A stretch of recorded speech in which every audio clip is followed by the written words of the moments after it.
Welcome, everybody. Thank you for joining our webinar.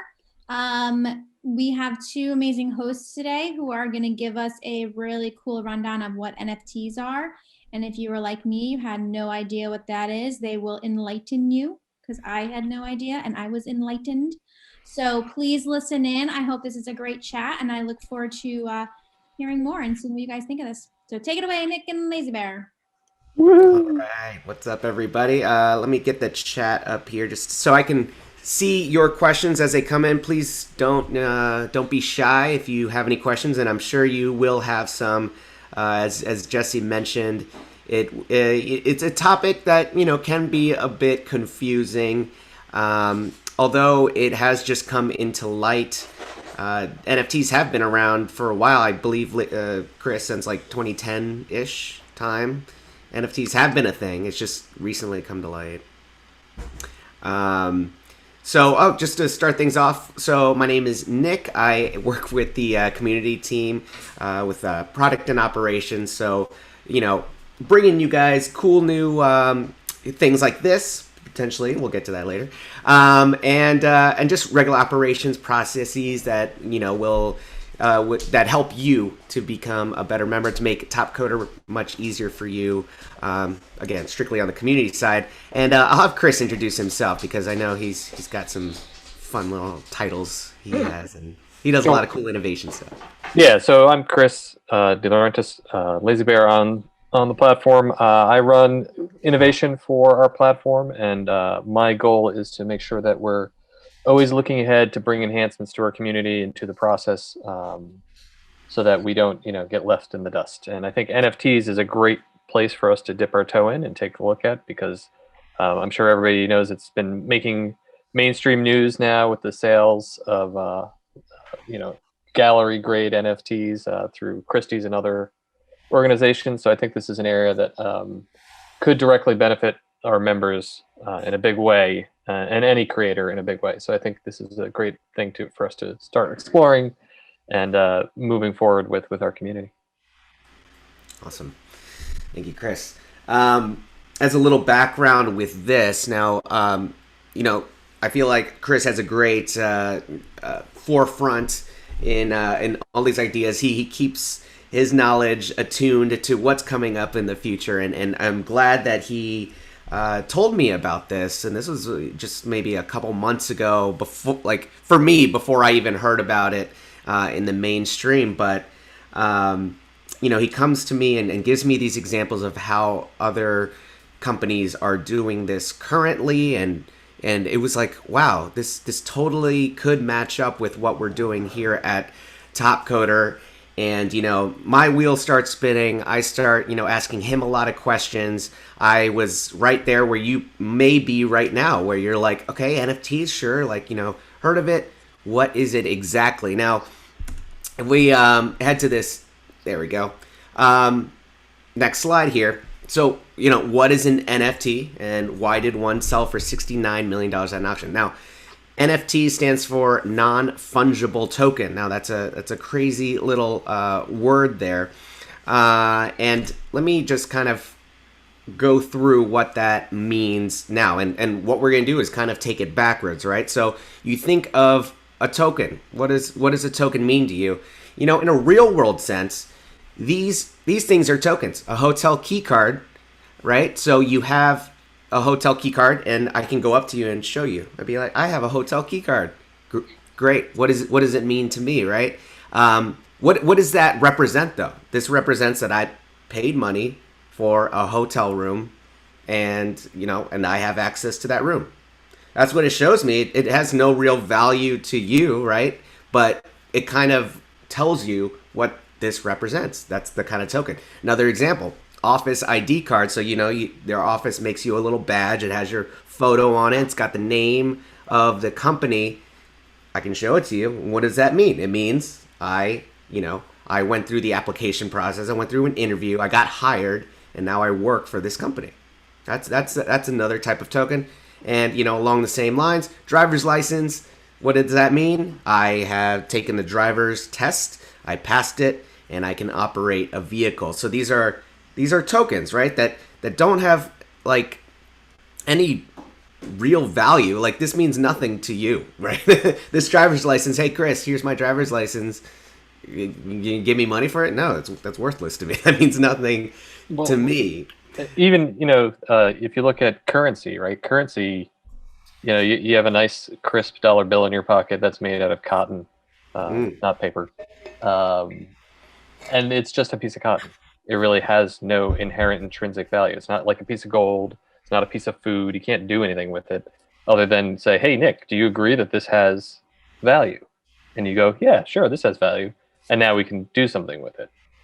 So a token is just a stand-in for value, right? That's all a token represents. Right, because I think the idea that all these people, like everyone in this country, says that this thing with a 1 on it, equals this thing with a 1 on it, and we can switch it. This 5 is more than this 1. They're still both pieces of cotton, right? Yes. But in that aspect, that's how it works. Like, that's how currency works right now. Yeah.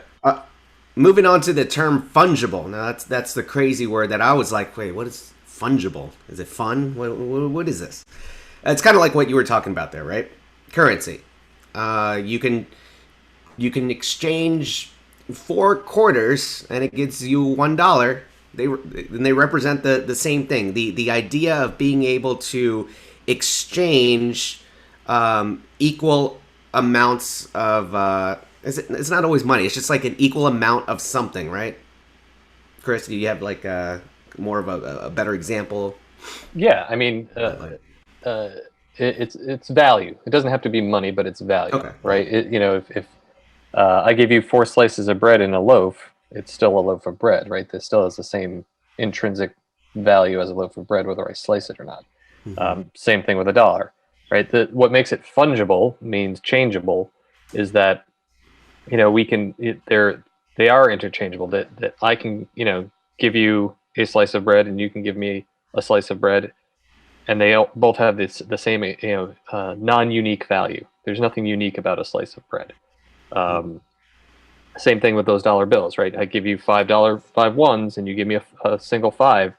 We've just exchanged the same value, but there's nothing unique about those individual bills. And that's what fungibility is, right? That you even have it on there. Fungibility, fungible goods do not have any uniqueness, and that's what separates them from non-fungible tokens.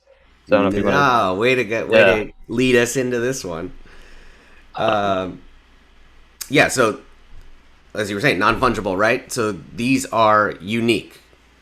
Yeah, and so when you apply this to cryptocurrencies, everybody knows Bitcoin and how you can trade Bitcoins just like you trade money. Again, it's the trading of like for like. Non-fungible tokens aren't trading like for like. They are unique tokens. Underneath the hood is a smart contract in any of these cryptocurrencies. Ethereum, Tezos, whatever platform you want to subscribe to, and that smart contract says, "Hey, I'll give you this, and I'll write it down in the ledger that Nick has $10, and I'll take $10 out of Chris's account and write down that he just lost $10." And that's fungibility. Non-fungible tokens are a special kind of contract that says, well, no, there's only one of these, or maybe 2 of these, or whatever the limited number of tokens there are. And that scarcity enforced by that smart contract underneath the hood is what actually gives them a unique value. So a non-fungible token represents something that's absolutely unique. And because of that, you can then trade non-fungible tokens for other fungible value, on a marketplace. And that's what you're seeing now today, is that people are taking digital art and the license to digital art.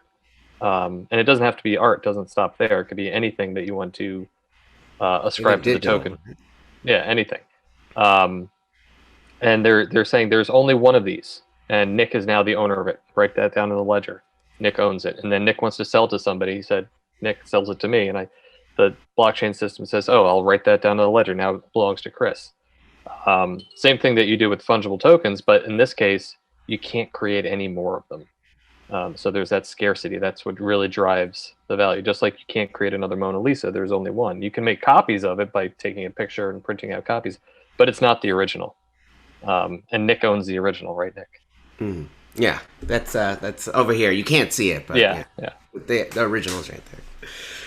But yeah, that's a great example, right? So this is, I feel like it's really cool because we are really moving into the digital age by things becoming like taking the idea of the physical material things that we trade nowadays, right? Or that we put a value to, that now it could be done digitally. And this is, and it's unique digitally. Now I want to actually go back to this. Actually, I want to go back to this one here. So this photo, this one actually sold for $69 million at an auction. Now let's take a look at it. I have it brought up here. I have a lot of things blocking my thing here. Here we go. Can you all see that? Okay. So this is it. Look, as you can see here, it says price realized $69 million for this piece of artwork, which is, I believe, a collage of like the first images that were like posted on the internet. I forget exactly what this. So people, it's called the first 5,000 days because he produced a piece of digital art consistently for 5,000 days. Oh, he did. Okay. Yeah, and some of the stuff is just batshit crazy.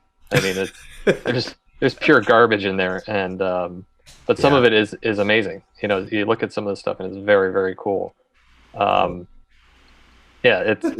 kooky and crazy, but he did this and then he sold it as a collection, this giant collection at auction. And you can see here in the details, you know, it actually says here's the unique token ID 4913, and this is the wallet address on the blockchain, right? It's in the blockchain ledger on Ethereum. Then there's the smart contract that executed it. That's the NFT, you know, logic that it does. And it's a non-fungible JPEG, you know, and look, it's massive. I mean, it's 21,000 by 21,000 pixels wide, right? And it was minted on February 16th, 2021, which is the terminology for when did the smart contract execute for that to create it into, you know, and put it on the blockchain. So this was minted on that date. So this is kind of cool. Yeah, this is a really interesting. Now, how did this like come into play? Like so they had this thing and people were bidding on this, right? Yep, this is a Christie's auction, so it works like any other piece of art, right? And what happened is the winner who paid out that 69 million now has in the blockchain codified that, you know, this JPEG belongs to them. Exactly. All right, so we have a question. Looks like from Jessie. So why would someone pay for that? That's my question. Yeah, I there's no accounting for taste, right? If you, I mean, you go look at the works of Cy Twombly. You Google Cy Twombly real quick. CY. CY. Yeah. Twombly. TWOMBLE, I think, or BLY. Yeah. You know, if you look at Cy Twombly's work, go look at some images. You know, here's a modern artist. It's literally scribbles. I mean, and this is, you know, this is real art apparently, and people pay real money for this. I mean, and that's what NFTs is sort of promoting, right? There's really no difference. You know, why would somebody pay $69 million for it? There's actually a great article by the guys. They're part of a cryptocurrency collective that explained their rationale for this, and how they think this is, you know, massively changing how we look at digital goods around the world. So I forget their names. You can probably look them up, Nick. But yeah, well, we can do that afterwards if they want to check that out a little bit later. What I want to do now is kind of explain it a little bit further. So the thing that I had the most trouble understanding, and I think Jessie did too, but then once Chris kind of explained to me, I kind of formed it in my head in this fashion where NFTs are like snowflakes. Now, the NFT that you just saw, right, for example, that's an NFT. Now, I could take a screenshot of it, let's say, and then I could put it up on a marketplace and say, I want to sell this NFT. Sure, it looks the same, just like snowflakes. Snowflakes from afar, they look the same, but they're all different in some aspect, right? That's what they say. Every snowflake is unique. Now, I can say Salt Bay. I want the Salt Bay GIF. Now, all these people have an NFT, a Salt Bay NFT out there in the marketplace somewhere, but you know, which one of these would you actually think is worth something? You know, is it by the official guy? Yeah, you would think that if I buy this GIF, the original GIF that Salt Bay himself uploaded, that's going to be worth more than what Jessie's selling it for, most likely, because it's like, okay, well, you know, she just got that off a website or whatever, but you're not the person who took that video on his phone, uploaded it, and now he's selling that piece of digital, in a way, digital art, right? A GIF, and is selling it, right? Does that makes sense, right? Because it means nothing coming from me, but if it's coming from the actual guy, and we're actually going to show that to you right here. Check this out, guys. So this is on Rarible, where he is a verified creator, Salt Bay Nurset. So I guess in some of these marketplaces, Chris, like you can get verified if you're, I guess, a specific person. So by knowing that, you can actually look through, and this is a different way of, like, guess, looking at the ledger, the history of this specific NFT. Now, all the way back, the first thing you see is that he minted this, which means he uploaded it. He created this GIF as an NFT 5 weeks ago. People were giving him offers for it. Can you explain what WETH is real quick? I know it's something it's like an Ethereum type of... Yeah, so the way Rarible works is actually kind of interesting. Before I get to that, there was a question in the thing I want to answer. So since he sells the value but not the original content, does she still earn from the contract, i.e. the owner? And that answer to that is that really does depend on how the NFT smart contract is constructed. And so Rarible is actually a really good case where you can choose to receive royalties.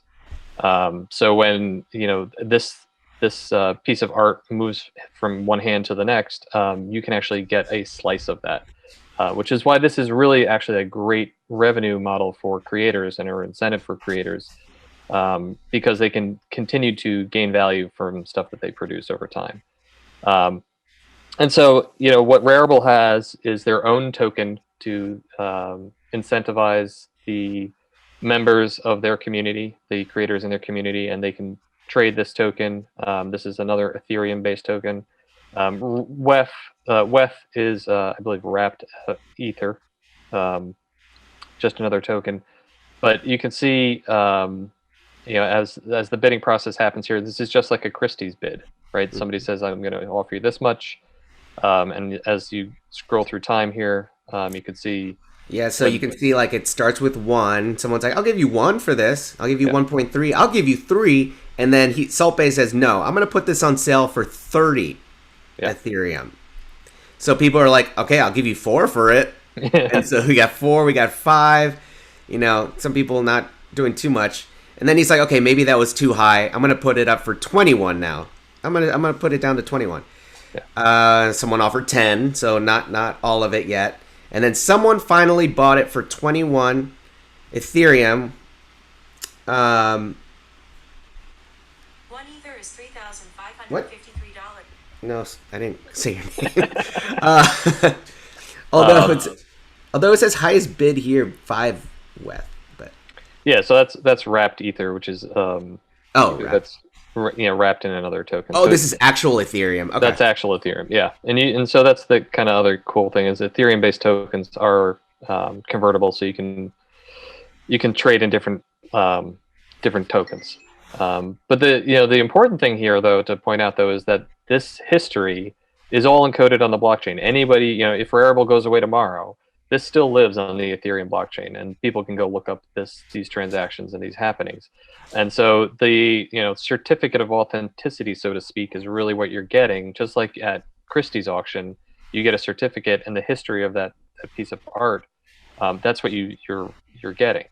So and it because it's on the blockchain, it's public and it's immutable, and no one can take that away from you. So here's another example that you showed me earlier. Yeah. You guys know what this meme is, right?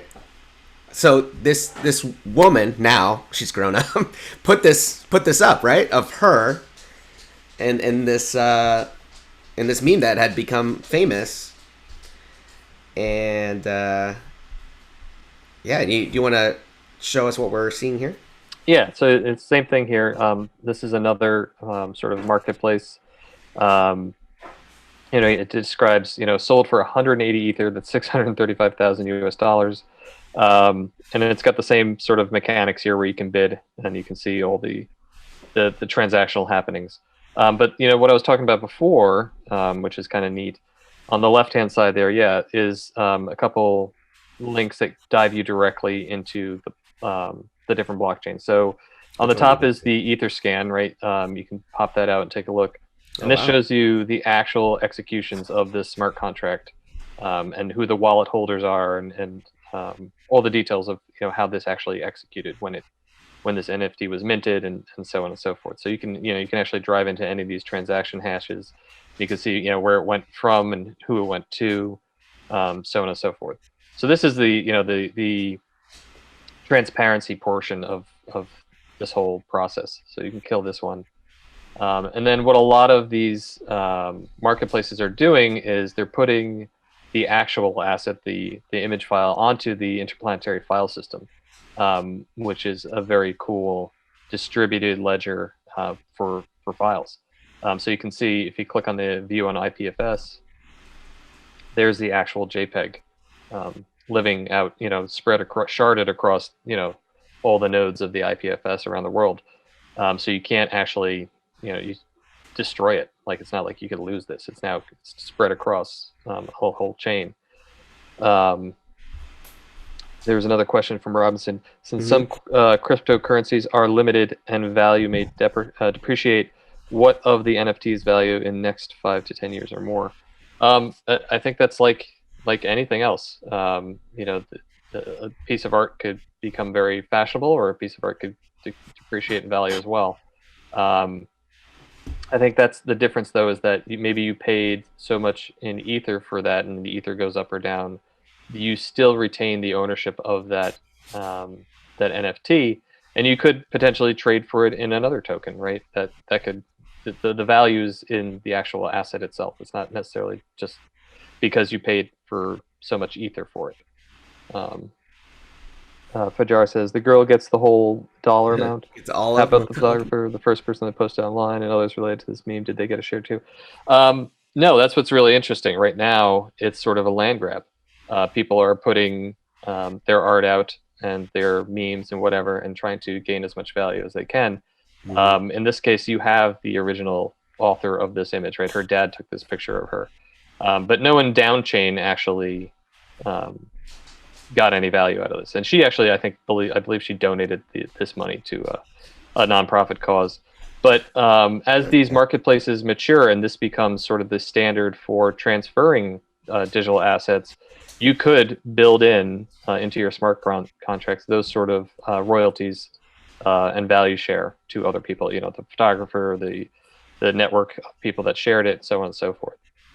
There is a big problem right now that a lot of these marketplaces are dealing with is how do you deal with people that are just snagging a meme and trying to make money off it.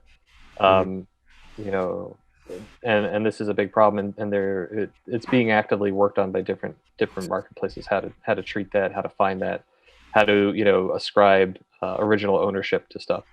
So it's going to be interesting. I'm going to get my Harshit Giphy out there. Yes, you should. You should definitely put the Harshit Giphy out there. So we could wax poetic on a lot of this stuff, but there's a ton of marketplaces now that are cropping up trying to establish how this stuff happens. So yeah, hopefully that helped you kind of understand a little bit more of the whole, the aspect of it. Because actually, it kind of goes into what we're going to show next, which is trading cards. Another thing that in the physical world, right? Baseball cards, even Pokemon cards, have some sort of value attached to it, right? Chris might have the limited edition 2018 World Series card of, that's Fernando Tatis. So, people are like, oh, wow, they only made 5 of them, right? And it looks as a really cool looking card, and this is something that people want. So a value gets put on it, right? Someone's going to be like, oh, I'll give you $100 for it. And they're like, no, but I want it. I'll give you $150. So the value of that, what really is just like a little piece of cardboard with a picture on it, is now worth something because of that, because Topps made it, the company Topps, and they're known as being a baseball card creator, and people collect their cards. Now take that idea, right, with Pokemon as well. So you have these cards. There's a Charizard card here, and yes, I used to collect these as a kid. There's a Charizard card. And yes, they made a lot of different types of Charizard cards, but there are some that have like a little hologram in the back. And those are the really special ones because they don't make those as often as they make the regular Charizard cards. And those are probably going for like hundreds, maybe even thousands of dollars at this point. So it's this idea. Like in the physical world, it works, right? Because these are unique in a way, right? You can't really replicate it. I could try to replicate it, but no one's gonna buy it off of me. I could take a picture and print it on a piece of paper, but they're gonna be like, no, what is this? This is fake, right? This is not the real thing. Same thing in the digital realm now. We can do that with this with the blockchain.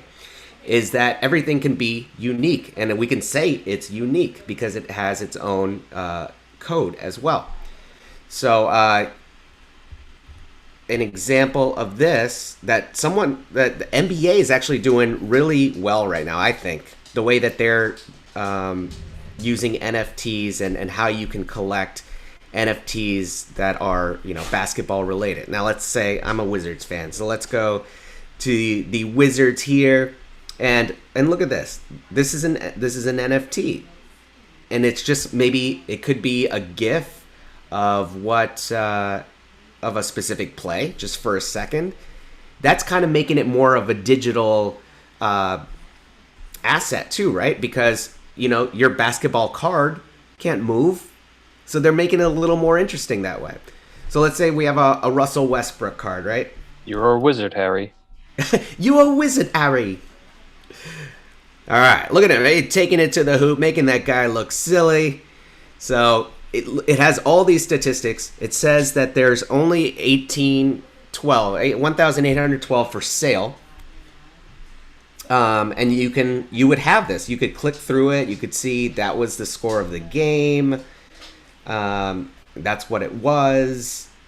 And it's kind of got all these cool little images. So here are the details. So they put a little description to it. They put a lot of work into this. Now, this is the kind of stuff you would see on a basketball card. You turn it over, and it's got all the stats. So do you know, actually, Chris, do you then own this page in a way? Because it has all the stats. It's got... Sort of, yeah. You get the full card treatment here. So really cool stuff. Now, you could you could see how this could get expensive, and I'm wondering if they show maybe like the higher. Here, so they have popular showcases, and and they're making it so that you could buy cards too, like a base set. So they'll probably just like release like some random cards to you. You want to buy a pack of cards just like you would in real life. You'd be able to do that here as well. Let's see, you go to the Lakers, I'm sure they have some like crazy Laker cards. This one's going for $80. Top sale $23,000. That's pretty wild. But yeah, you would then own this asset, and once again, kind of going back to the technical bit, right, Chris? This is essentially just a blockchain code, or like just numbers and letters. Yeah, I mean, this is In a ledger. the entry on the ledger says that this asset over here, and it'll give you a reference to this page or the underlying digital asset. You know, it could be on IPFS. I'm not sure what Top Shot's where they're storing the actual assets. But yeah, it's just a ledger entry. It says, you know, this LeBron James card belongs to Nick, and you can go find it over here. Robinson has another question. Maybe you want to take this one, Chris? Can a similar NFT be uploaded? Is there an algorithm behind to detect from different contexts? It's kind of like what we've been talking about, right? Yeah, so that's the thing, you know, that you could technically be scamming and putting out spurious NFTs out there currently. And I think a lot of the marketplaces and platforms are now trying to figure that out. You know, to the point where I think if you did some basic sort of 10-eye image comparison stuff, you could probably pick up on a lot of the griefers out there. I think Hick Ek Nunk is another, you know, Tesla's marketplace. I forget what they call people who are copyright scam artists in that fashion. Mm-hmm. But yeah, that's definitely a concern for a lot of these marketplaces. Adam, who has 23K for that? I don't know. Again, like you put your value to it. I mean, maybe I attended that game and that was my favorite play, and I want to own that for some reason, and I'm gonna pay that much money in order to get it. But you know, a lot of this is sort of you know, if you're among the ultra wealthy, one of the things that an asset manager will tell you to do is to invest in art. You know, Bill Gates has tons and tons of, you know, massively expensive art. That's what it do, and you can see people like the likes of Mark Cuban are investing heavily in this stuff as a store of value. So, you know, $23,000 for a collector's card. Well, that, you know, guys like you and me are not doing that, but but there are people that are, you know, sort of moving value around through these assets. And I guess Bill Gates will only have half that art by, you know. Yeah, exactly. Next time you. Oh, jokes. Okay. What do we got next? Yeah. So, what does this have to do with Topcoder? Why are we talking about this? Cool story, bro. Topcoder's gonna have NFTs. Whew. Well, are we? That's the idea, folks. We are gonna be introducing Topcoder NFTs sometime this year. You guys are kind of getting a first introduction to this, so congratulations for being on here. You kind of have a leg up of what's coming down the line. Now, what does that mean? We're going to take the idea of trading cards, like what we were just talking about, and turning them in to player cards like you. The Topcoder is a community that essentially works like a sport, right? You know, we have a Topcoder Open where you come to compete. You have statistics. You have wins. You know, you win special events, things like that. Now, why can't those be turned into a card? It's ripe for a lot of different types of these kind of cards to be released, you know, to the world, and these will be officially minted, as we were talking about, by Topcoder, meaning we would create them. And the idea for us is that we would give them out as rewards, perhaps, for, you know, certain events that we might have. We will be releasing, you know, certain editions of Topcoder cards. Now imagine it's like you could collect the TCO 2016, that whole series, right? Those series of cards, which we may release. We may have, or whatever that. What TCO was that? Where Tourist won both marathon and the SRM awards. He won first place in both. Now that's a huge one, right? I mean, that's the first time, Jessie, if you correct me if I'm wrong, that's happened, that someone's won both marathon and competitive programming in the same year. And he's holding his trophies, right? And maybe we only release like 2 of like a really rare version of it, right? Like maybe it moves a little bit, you know? So these are the kind of fun things that we're thinking of doing and bringing to you, the community. As we mentioned before, these are immutable tokens. They cannot be changed, replicated.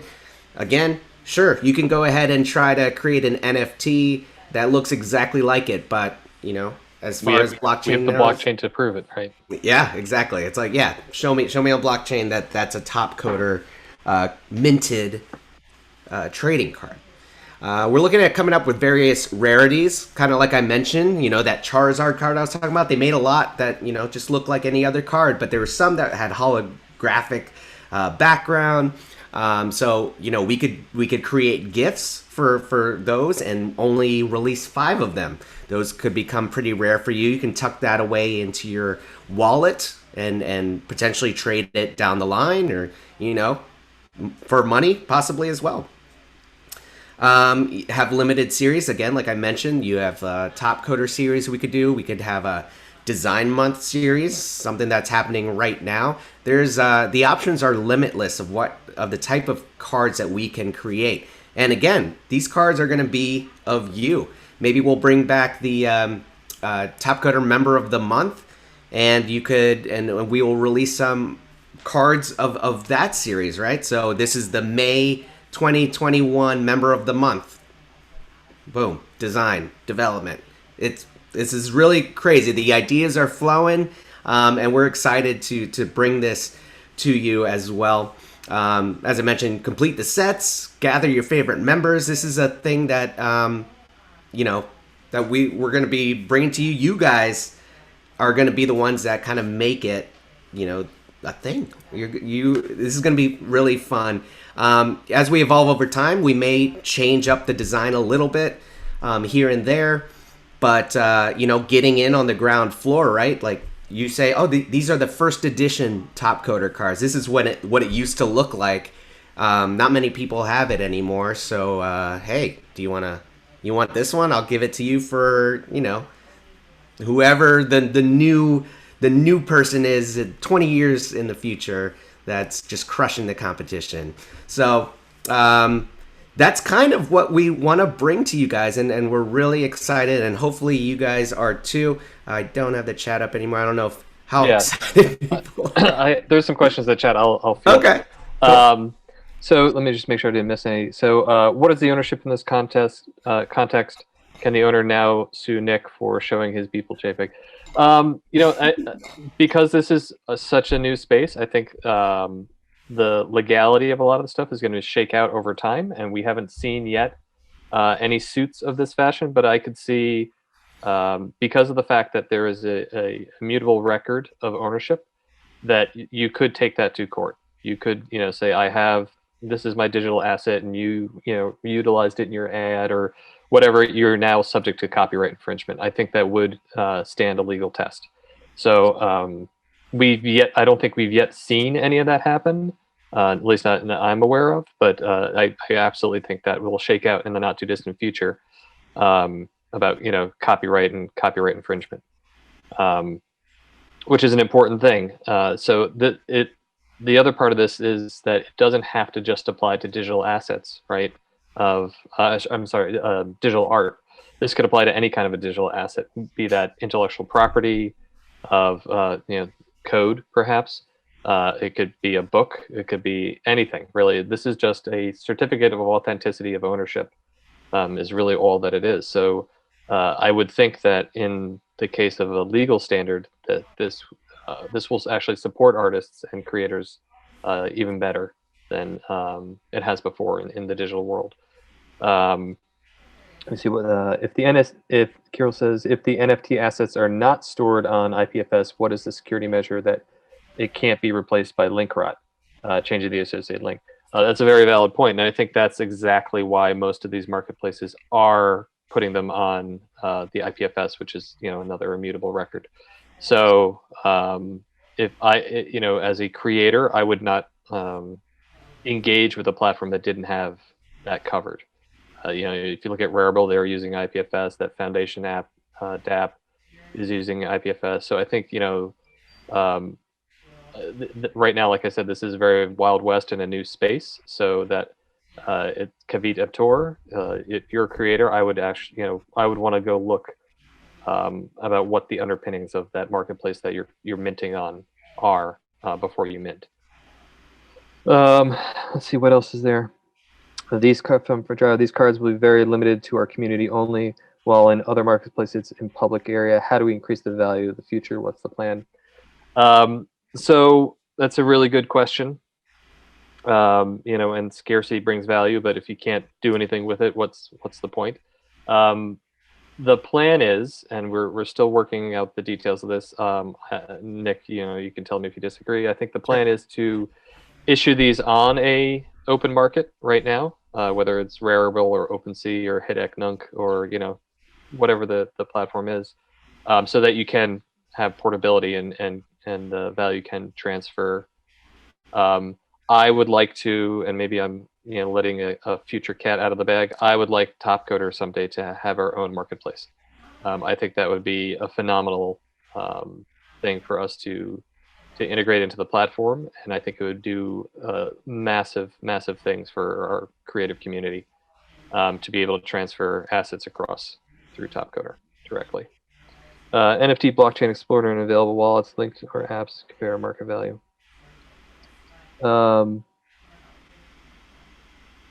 Could you clarify what you mean there, Robinson? Link or apps to compare market value. Yeah, I'm not completely sure what that question is. Yeah. Well, on the wallet topic, though, is a good one. Right now, we're in sort of a beta phase of producing a self-sovereign identity wallet for Topcoder members. And there could be, in the future, we could probably expand that wallet to the ERC 721 NFT capable. So you could maybe even carry your NFTs in a Topcoder branded wallet. But we haven't put that on the roadmap yet. What are the NFT blockchain explorer and available wallets? Any link or apps to compare market value? What are NFT blockchain explorer and available? Are you asking what the blockchain explorer is? The blockchain explorer is just a public website that you can introspect the entries on the blockchain. All the blockchains are public. So you can see the transactions and the values move across. The addresses and of the wallets that they belong to are private. Any link or apps to compare market value? I'm not sure. I think he's asking if there are any links that you can look at market value for a certain NFT, maybe, or. Well, that's what these marketplaces like OpenSea and Rarible are doing. They're giving you the ability to look at what people are bidding and value they're ascribing. Right. So these sort of sit on a layer above. Yeah. So if you're looking at what people are offering, right, and then what it actually sells for, you can kind of make a decision on what it's worth, right? What people would pay for it. Yeah. All right. So with that being said, I think that's the next slide I wanted anyway. So what we want to tell you guys, how many people are here?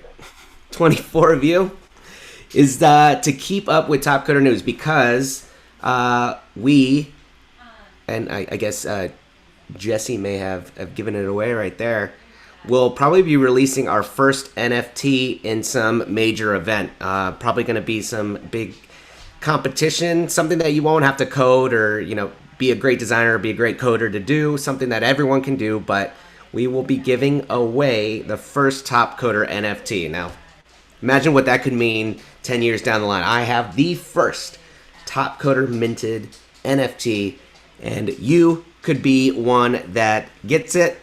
So I'm sure Jessie will have some really cool event for you guys to participate in for a chance to win this. And this is probably what the NFT is going to be. This is one of our favorite gifts that we've seen. There's so much going on here.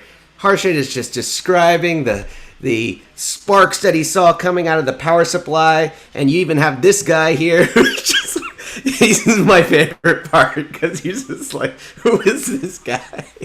Dancing around like that as he's getting ready to clean up the spot. I'll have it soon up for sale, guys, all right? It's beautiful. Yes, so the first Topcoder NFT coming at you.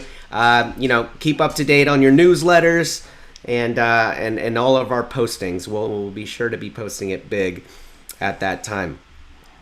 So just a reminder, Design Month Dash is about to start. How much time do they have left to sign up? If you've not already registered, do it in the next hour or so, or do it now because we're finalizing the groups right now. All right. Yes. So if you like designing, it would be a great opportunity for you to show off your skills, and it will be NFT themed. Woo! Another reason we've been doing this presentation as well. So register for that. You got an hour left to do it. And I'd like to end by showing you Subter, a creation by Chris himself, and I'll have him present it to you. You are too kind for plugging me here. Subter is my little side hustle that I'm really proud of. We're just getting off the ground now. We're developing this with community. These lovely designs here, in fact, are the product of Dara K, and implemented by Colmy Katuti. And you can see Subter is an app that lets you share images, like the Nyan cat there, and if you'd slide to the right. But within that image is a secret message that only your recipients can see. So the reason I'm doing this is I think this is a great way to combat corporate surveillance that we live under on social networks today. As they mine all your personal information and conversations, Subter is a way to get around this. So I'm really excited to get this kicked off and using community for every part of this. So my crowdfunding just closed, and now we're getting into development now. So check it out, subter.io, if you're interested. Subter.io. All right. Yeah, definitely check this out. The website looks awesome, Chris. Thanks. Yeah, like I said, Derek K did an amazing job there. Very cool. All right, Jessie, I think that'll do it for us. If anyone has any questions, please let us know. Hopefully you learned something today, and hopefully you guys are excited about what's to come. Yes, Robinson, it is steganography. Ooh, very cool. We got a lot of questions on it. So wait, maybe not. Let's schedule a webinar just for you, Chris. We can talk about. Yeah, I'd love to. Project. All right, you guys have got us excited for it. So we will add more. Feel free to answer now, and then we're going to do a whole thing now. Cool. Awesome. Thanks, everybody. All right, thank you. Thanks. Be on the blockchain. Yeah, bye-bye. Thanks, folks.